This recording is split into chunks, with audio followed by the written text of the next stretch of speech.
नमस्कार. आज करूया आपण मसालेदार चमचमीत ढेमसेची भाजी. याला कोणी टिंडे म्हणतात, कोणी दिलपसंदी म्हणतात. त्याच्यासाठी घ्या असे ढेमसे, त्याला मधोमध कापून घ्या. कोणी भरलेले ढेमसे देखील करतात आणि त्याच्यामधल्या बिया ज्या आहेत त्या चमच्याने काढून घ्या. चमच्याने लवकर निघतात.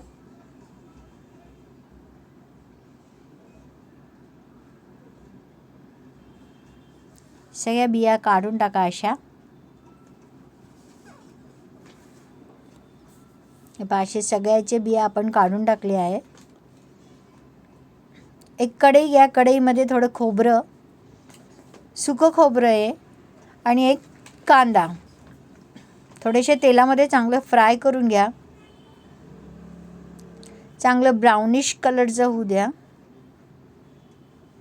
मग त्याच्यामध्ये थोडी कोथिंबीर दांड्यांसकट ॲड करा.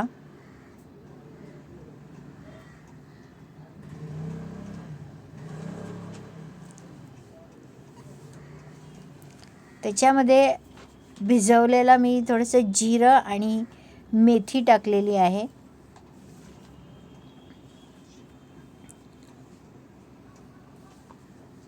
नंतर त्याच कढईमध्ये थोडंसं तेल टाकून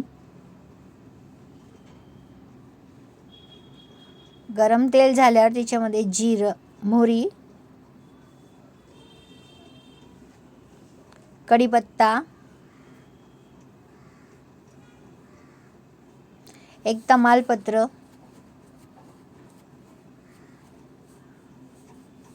आणि लांब चिरलेला कांदा.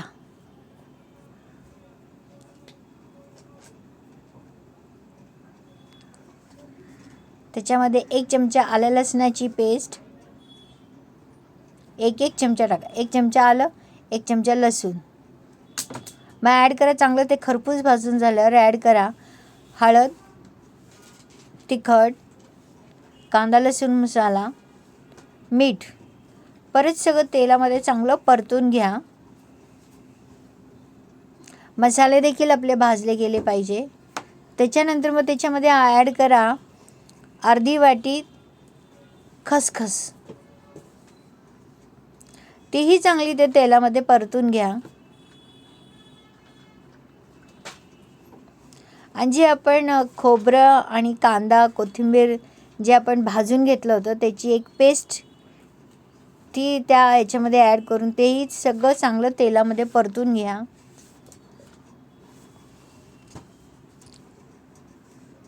मसाला चांगला भाजून झाला की असं साईडने असं थोडं थोडं तेल सुटायला लागतं. मग त्याच्यामध्ये थोडं पाणी ॲड करा.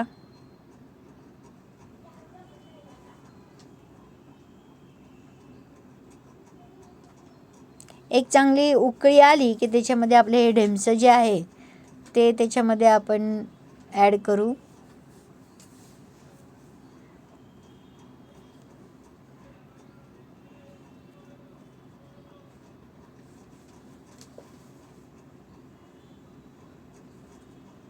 ही माझ्या आईच्या विदर्भाच्या पद्धतीची भाजी आहे.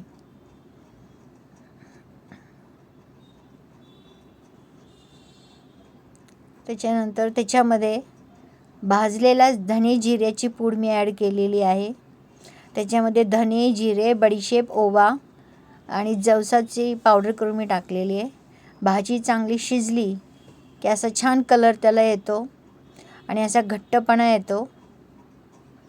भाजी आपली शिजली आहे.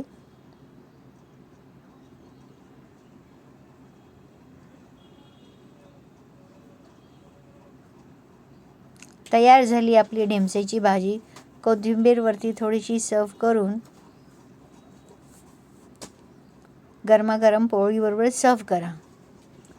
व्हिडिओ आवडल्यास लाईक, शेअर आणि सबस्क्राईब करा. धन्यवाद.